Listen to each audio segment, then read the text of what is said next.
కానీ ఆ amount trust పేరు మీదుగా డైరెక్ట్గా డీలర్కి వెళ్ళిపోతుంది. సారీ సార్, సిచ్యువేషన్ అలాంటిది. పోనీ నా పర్సనల్ లోన్ కింద ఇవ్వగలరా? 2 లక్షలైతే ఇవ్వగలం.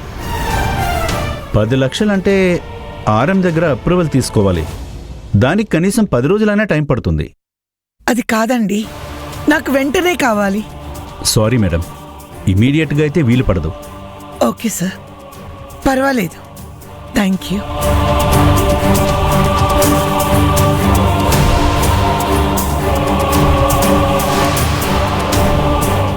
బ్యాంక్ మేనేజర్ ఇప్పటికిప్పుడు అంత అమౌంట్ అంటే కుదరదు అంటున్నాడు.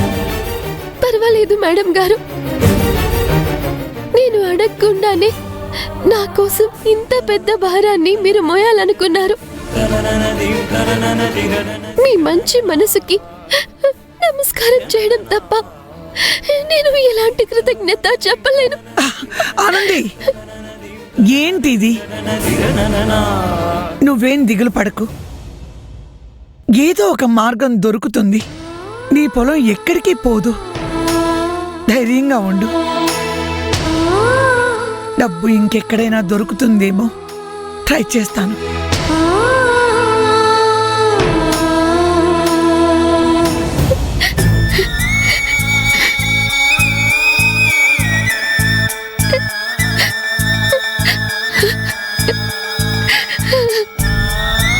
కృష్ణయ్య, నువ్వే కాపాడాలి.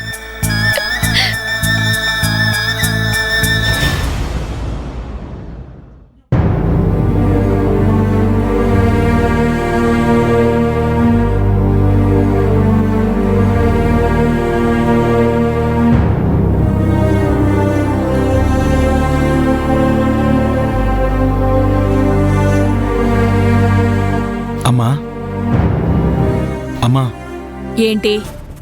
నా మీద ఇంకా కోపం పోలేదా? నాకెవరి మీద కోపం లేదు. వెళ్ళి బట్టలు మార్చుకునిరా, అన్నం పెడతాను. నీతో కొంచెం మాట్లాడాలమ్మా.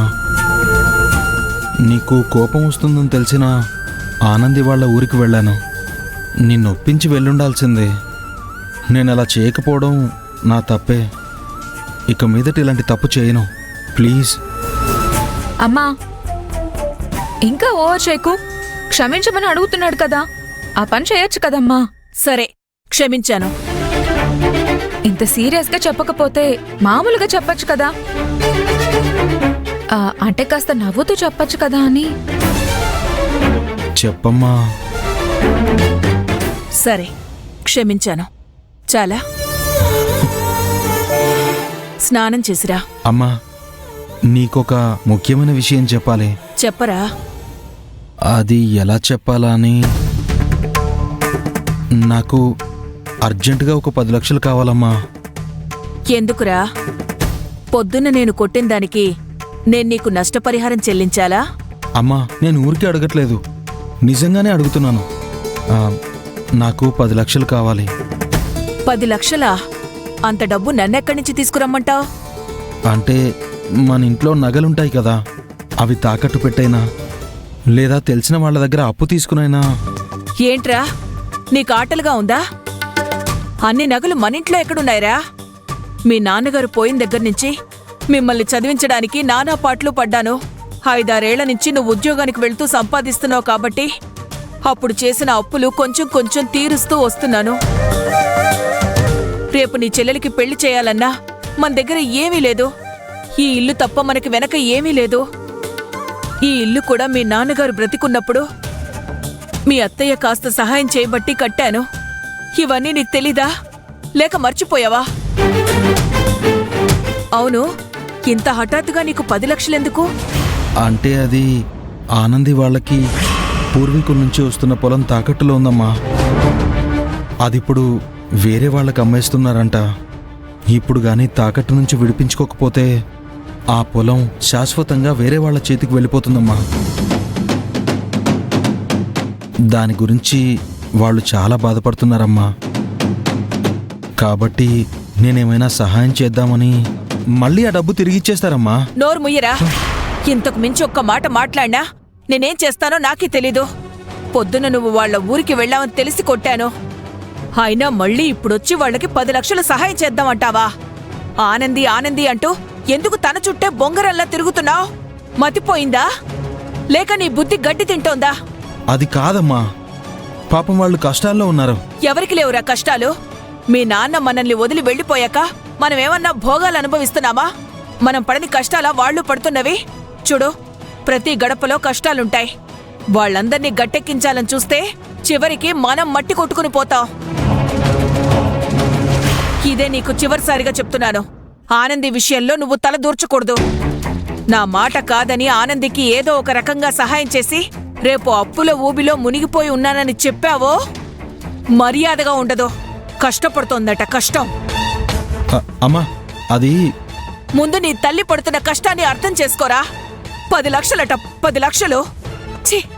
అమ్మా అమ్మా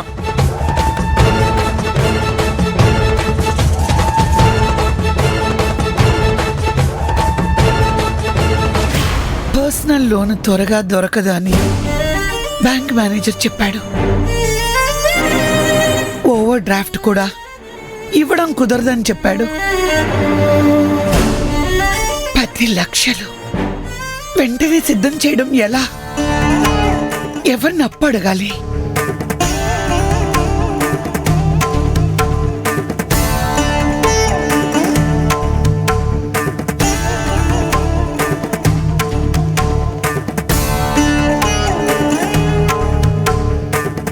దీనికి ఒకే ఒక్క దారుంది. ఎవరి మొహమైతే చూడకూడదనుకున్నాను, ఎవరి దగ్గర సాయం అడగకూడదనుకున్నాను, వాళ్ళ దగ్గరే అడిగేలా చేస్తున్నావు దేవుడా. మాకున్న ఒకే ఒక్క ఆధారం ఆ పొలం మాత్రమే. ఇప్పుడు అది కూడా మాకు కాకుండా పోతే మా నాన్న గుండె పగిలిపోతుంది.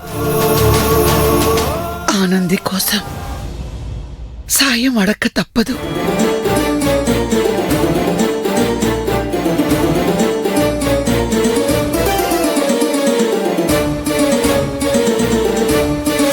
మీరు డయల్ చేస్తున్న నంబర్ ప్రస్తుతం బిజీ. దయచేసి తరువాత ప్రయత్నించండి.